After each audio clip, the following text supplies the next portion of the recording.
Hello everyone, আমি অপরাজিতা। আমার নতুন একটি ব্লগে আপনাদের অনেক অনেক ওয়েলকাম জানাই। আশা করছি আপনারা সবাই খুব ভালো আছেন, সুস্থ আছেন, আর আমরাও কিন্তু খুবই ভালো আছি। তো আজকে আমরা কিন্তু বকখালিতে যাব। আমি কিন্তু এর আগের ভিডিওতে অনেকবারই বলেছি যে বকখালি কিন্তু আমাদের সাইড সিনে আছে। তো আমরা ঝটপট রেডি হয়ে গিয়ে তারপরে এইখানকার যে বিচ স্টে আছে আমাদেরকে সকালে ব্রেকফাস্ট দিয়েছে। তো ব্রেকফাস্টে দিয়েছে দেখুন লুচি, মিষ্টি, ডিম সেদ্ধ একটা, আর হচ্ছে আপনার একটা তরকারি আর আলু ভাজা। এখন মোটামুটি বাজে 9টার মতো। তো চলুন ঝটপট করে খেয়ে নিয়ে তারপরে আমরা বেরোবো আমাদের উদ্দেশ্যে, মানে বকখালি সাইট সিনে। তো চলুন ব্লগটা আমি এখান থেকে স্টার্ট করছি। ব্লগের পাশে অবশ্যই থাকুন।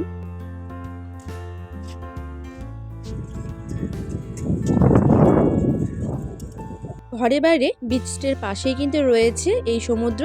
তো আমরা সমুদ্রে কিন্তু চলে এসেছি। তো দেখুন আমি কিন্তু এর আগে ভিডিওতে বারবার দেখিয়েছি যে শুধু ভাটাই চলছিল। তো এখন ফাইনালি আমরা জোয়ার দেখছি। আগে তো জল দেখেছি একদম দূরে, তো এখন কিন্তু জল একদমই কাছে চলে এসেছে। তো দেখতেই পাচ্ছেন হচ্ছে আমরা এখন জোয়ারের সময় এসেছি। একটু আগে যখন এসেছিলাম তখন তো ভাটা ছিল। তো এখান থেকে স্থানীয় মানুষের সঙ্গে শুনলাম, মানে মানুষের কাছে শুনলাম যে মোটামুটি 10টার দিকে নাকি আবার আসবে। তো এখন 10:30 বেজে গেছে, আর আমরা হচ্ছে আবার বিচে আসলাম এই শুধুমাত্র এই জোয়ার ভাটাটাকে দেখার জন্য।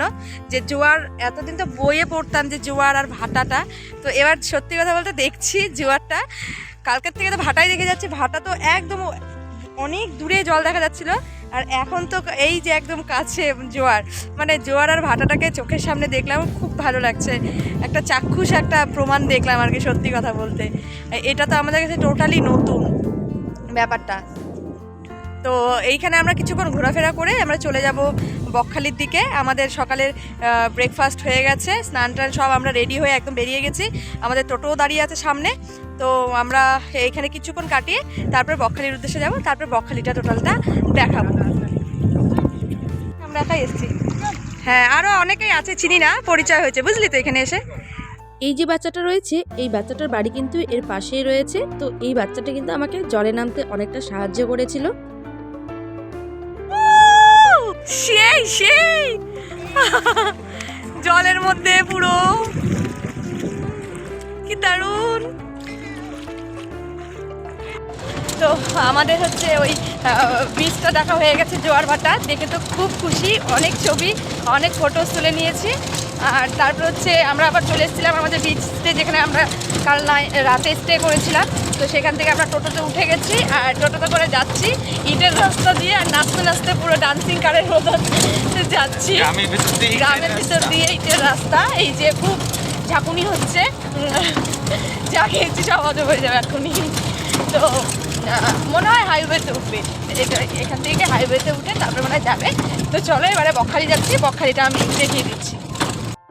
বকখালি যাওয়ার আগে ভেবেছি এই হেনরিজ আইল্যান্ডটা দেখে নিই, কারণ এখানে তো আর দ্বিতীয়বার মনে হয় আসা হবে না, তাই জন্য একটুখানি ঘুরে নিই।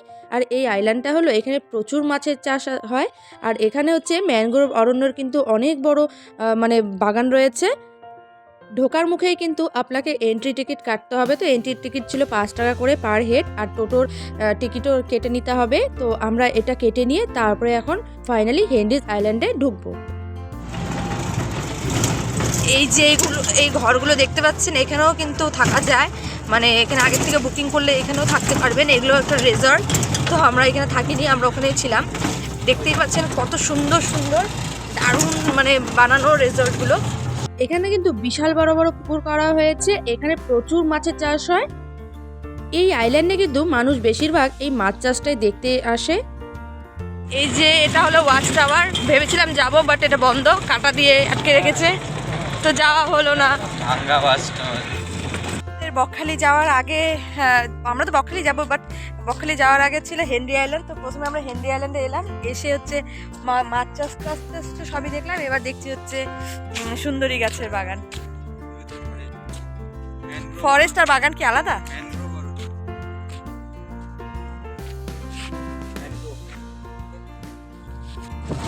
আমরা এখন হেনরিজ আইল্যান্ডে আছি। এখানে মৎস্য প্রকল্প আছে, চারিদিকে সব রাজ্য সরকার থেকে বানানো সব পর্যটন কেন্দ্র বানানো হয়েছে, এরকম রিসোর্ট বানানো হচ্ছে। আর ওখানে হচ্ছে সুন্দরী গাছের যে ফরেস্টটা, সেটাও দেখে এলাম, দেখা হয়ে গেছে। সবটাই ভিতরে ওই একই। তো ওই পাশে বিচ আছে, আর গেলাম না, কারণ আমরা বিচে অনেকবার দেখেছি। ভেবেছি হচ্ছে বকখালি থেকেই সময়টা বেশি করে কাটাবো। তো এখন আমরা হেনরি আইল্যান্ড থেকে বেরিয়ে এখন আমরা যাব হচ্ছে কার্গিল বিচে হয়তো। তো চলো। হেনরিজ আইল্যান্ড কমপ্লিট করে এবারে চলে এসেছি আমরা ফ্রেজারগঞ্জে, যেখানে রয়েছে মৎস্য বন্দর।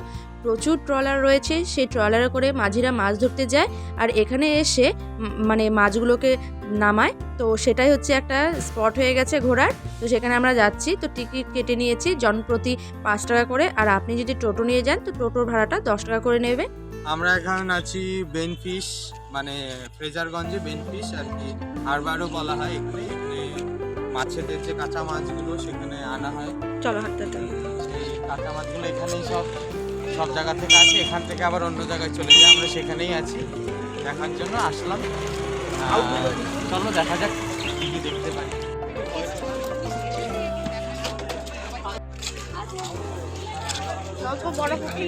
এ বাবা, কত বড় বড় বরফ দেখো। কি মাছ এটা? কি ইলিশের মতনই তো লাগছে। খয়রা এখন জোয়ার চলছে না এখন? তো এখন নদীতে জোয়ার চলছে। এই নদীর থেকে হচ্ছে এই যে ট্রলারগুলো দেখতে পাচ্ছেন, এই ট্রলারে করে এই যে মাছগুলো, সব মাছগুলো নিয়ে আসে। তো এটা হচ্ছে কি বলে, এই জায়গাটা হারবার বলে। হ্যাঁ, হারবার জেটিঘাট। এখানে সব মাছ টাছগুলো আসে। এখানে এলেই আপনি দেখতে পাবেন প্রচুর মাছ, যেগুলো আপনি চিনবেনই না, সবগুলোই কিন্তু সামুদ্রিক মাছ। তো এখানে এসে কিন্তু মাছগুলোকে নামানো হয়, যেটাকে হারবার বলা হয়। তো এখানে প্রচুর মানুষ ভিড় জমায় এই মাছগুলো দেখার জন্য। কত বড় বড় জাল! এই সব বলগুলো দিয়ে ওরা কোনো কাজ করে না। বাবা, কত বড় বড়! আমি না ফার্স্ট টাইম দেখলাম। এগুলো হচ্ছে মাছের ট্রলার, অনেক দিন অবধি থাকে ওরা, জানো তো। হ্যাঁ, ওখানে রান্নাবাড়ি 10 দিন 15 দিন 20 দিন পর পর ওরা আবার ফিরে আসে মাছ ধরতে গেলে, গম্ভীর সমুদ্র থেকে আবার আসে। তো দেখতেই পাচ্ছেন এখানে কিন্তু অনেক মাছ রয়েছে, ইলিশ, ভেটকি, খয়রা ইলিশ, তারপরে পমফ্রেট সহ অনেক মাছ দেখতে পারবেন। তো এখান থেকে তো আমাদের দেখা হয়ে গেছে, এবার আমরা যাব অন্য স্পটে ঘুরতে। আমাদের হচ্ছে ফ্রেজারগঞ্জের যে হারবারটা, মৎস্য চাষ কেন্দ্রটা দেখা হয়ে গেছে। মৎস্য চাষ কেন্দ্র না, যেখানে মাছ ধরে নিয়ে আসে। তারপরে এখন আমরা যাব হচ্ছে কার্গিল বিচে। এখানে হয়ে গেল, তারপরে যাচ্ছি কার্গিল বিচে। একদম গভীর সমুদ্র থেকে ট্রেলারে করে একদম এখানে মাছগুলো এখানে নামানো হয়, ওই জন্য হারবার বলে আর কি। হ্যাঁ, তো হয়ে গেল। এবার আমরা যাচ্ছি কার্গিল বিচে, তারপর ওখান থেকে যাবো বকখালি। ফ্রেজারগঞ্জ থেকে মাত্র 15 থেকে 20 মিনিটের মধ্যেই আমরা চলে এসেছি কার্গিল বিচ। তো কার্গিল বিচটাও কিন্তু যথেষ্ট মানুষের ভিড় রয়েছে। তো এখানকার সমুদ্রটা দেখতে কিন্তু যথেষ্ট সুন্দর আর প্রচুর মানুষ কিন্তু আছে। তো এখন আমরা এই কার্গিল বিচটায় যাব। তো কার্গিল বিচটা কেমন হয় আপনাদের দেখাচ্ছি। দারুণ একটা বিচ, সুন্দর। এইটাই সমুদ্র।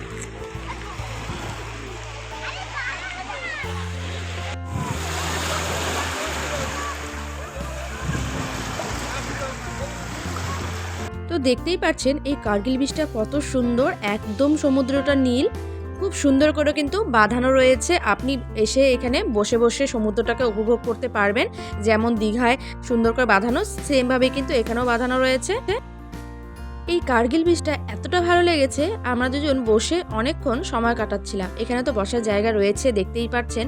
তো এখানে অনেকটা সময় কাটাবো, তারপরে আমরা যাব বকখালির দিকে। সুন্দর এই সমুদ্রের অনুভূতি, ফিলটা নিচ্ছি। খুব সুন্দর ঢেউয়ের আওয়াজ, এত ভালো লাগছে, দারুণ অনুভূতি। কার্গিল বিচ ঘুরে এখন আমরা যাচ্ছি ফাইনালি বকখালিতে। এটা হলো বকখালির রাস্তা। তো আমরা কার্গিল বিচ কমপ্লিট করে এখন আমরা যাচ্ছি বকখালি থেকে। তো ফাইনালি আমরা বকখালিতে যাচ্ছি। এত কিছু আমরা হচ্ছে সাইট সিনে ছিল, তো ওগুলো কভার করে ভাবলাম যে লাস্টেই বকখালিটা যাই। তো ওখান থেকে আমরা বাস ধরবো, বাস ধরে তারপরে আবার নামখানা গিয়ে ট্রেনে উঠবো। তো এটা হচ্ছে বকখালির রাস্তা, খুব সুন্দর রাস্তাটা। এখান থেকে আশা করি 8 ঘন্টার মতন লাগবে টাইম। আশেপাশে দেখতেই পাচ্ছেন প্রচুর হচ্ছে রিসোর্ট। এখানে রিসোর্টগুলো তো থাকা যায়, থাকার ব্যবস্থাগুলো আছে, হোটেল রিসোর্ট অনেক আছে, রেস্টুরেন্ট, প্রচুর খাবার দোকান আছে। এই যে দেখুন, দেখতেই পাচ্ছেন। তো চলুন বকখালিটাতে আমি গিয়ে দেখাবো। তো তো বকখালি আমরা চলে এসেছি। এটা হলো এই রাস্তা দিয়ে বকখালি যায়, প্রচুর ভিড়, প্রচুর লোকের সমাগম। এটা বকখালি বাজার। তো আপনারা দেখতেই পারলেন আমরা কার্গিল বিচ থেকে বকখালি ঠিক কী করে আসলাম। এখানে কিন্তু বকখালি আসার জন্য আপনি অনেক গাড়ি টোটো পেয়ে যাবেন, কোনো অসুবিধা হবে না। তো দেখতেই পাচ্ছেন বকখালিতে কিন্তু প্রচুর ভিড়, প্রচুর মানুষ কিন্তু এখানে ঘুরতে আসে, দেখতে আসে। বকখালি বাজার পার করেই কিন্তু সমুদ্র সৈকতটা দেখা যাবে। তো অনেকটা বালির পথ কিন্তু হাঁটতে হবে, যথেষ্ট দূরে কিন্তু সমুদ্র রয়েছে। তো এখন আমরা হেঁটে যাব, মোটামুটি 15 থেকে 20 মিনিট তো হেঁটেই লাগবে মনে হচ্ছে।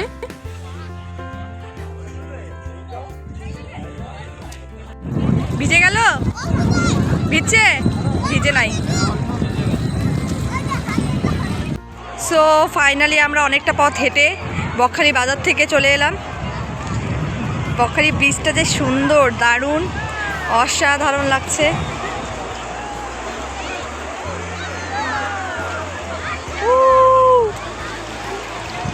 প্রচুর মানুষের ক্রাউড, কোলাহল, দেখতেই পাচ্ছেন, দারুণ। স্নান করতে ইচ্ছে করছে, বাট স্নান করা যাবে না, আমরা সেইভাবে প্রস্তুত হয়ে আসিনি।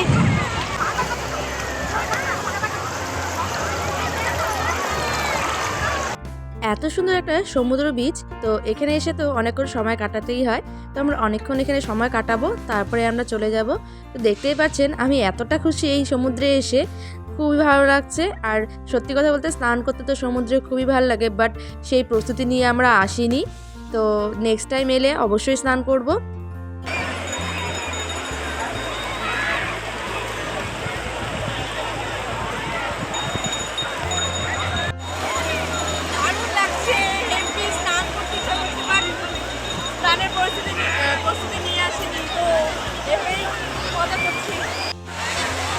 আমরা ব্যাগ নিয়ে যেহেতু চলে এসেছি ছাড়বো বলে, তো ব্যাগ থাকাতে আমি আর এই ব্যাগগুলো রাখারও জায়গা পাচ্ছি না, ব্যাগ নিয়েই আর কি সমুদ্রে চলে এসেছি।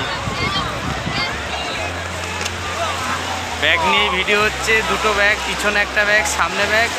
গিন্নি ফটো তোলাতে ব্যস্ত, কারণ প্রচণ্ড ভিড়। আজকে 31 তারিখ, বছরের শেষ দিন, 31শে ডিসেম্বর। ওদিকে পিকনিক হচ্ছে, এদিকে প্রচণ্ড ভিড়, কিন্তু দারুণ মজা হচ্ছে। স্নান করব ভেবেছিলাম, কিন্তু হলো না, যেহেতু আর কিছু করার নেই। আমরা তো বকখালিতে এসেছি, অনেকক্ষণ ঘুরলাম, সি বিচে আছি। তো এখন অনেকক্ষণ ঘুরলাম, অনেক আনন্দ হলো, সত্যি কথা বলতে দারুণ উপভোগ করলাম এইটুকু সময়ের মধ্যে। তো আমাদের আবার ট্রেন ধরার তাড়া আছে, তো সকালে তো ব্রেকফাস্ট করেছি, আর খাওয়া দাওয়া তো করিনি। তো এখানে হচ্ছে কিছু খাবো, খেয়ে দিয়ে তারপরে নামখানার উদ্দেশ্যে কোনো বাস ধরবো, বাস ধরে তারপর হচ্ছে যেই ট্রেন পাবো শিয়ালদার উদ্দেশ্যে, সেখানে চলে যাব। তো এখানেই ভিডিওটা শেষ করব, আজকে বকখালির জার্নিটা। তো আশা করছি বকখালি থেকে শুরু করে সব কিছুই ভালো লেগেছে। তো চলো, আজকে পুরো দিন কিন্তু আমাদের বকখালি সাইট সিন করে একদম কমপ্লিট হয়ে গেছে। আর বকখালি থেকে আমরা বাস ধরে নামখানা নেমেছি, নামখানার থেকে ট্রেনে উঠে গেছি, শিয়ালদাগামী ট্রেনে। তো চলুন, ব্লগটা আমি এখানেই শেষ করব। আশা করছি ব্লগটা আপনাদের অনেক ভালো লেগেছে। যদি ভালো লেগে থাকে তাহলে অবশ্যই সাবস্ক্রাইব করে দেবেন। দেখা হবে আমার অন্য ব্লগ নিয়ে। ধন্যবাদ।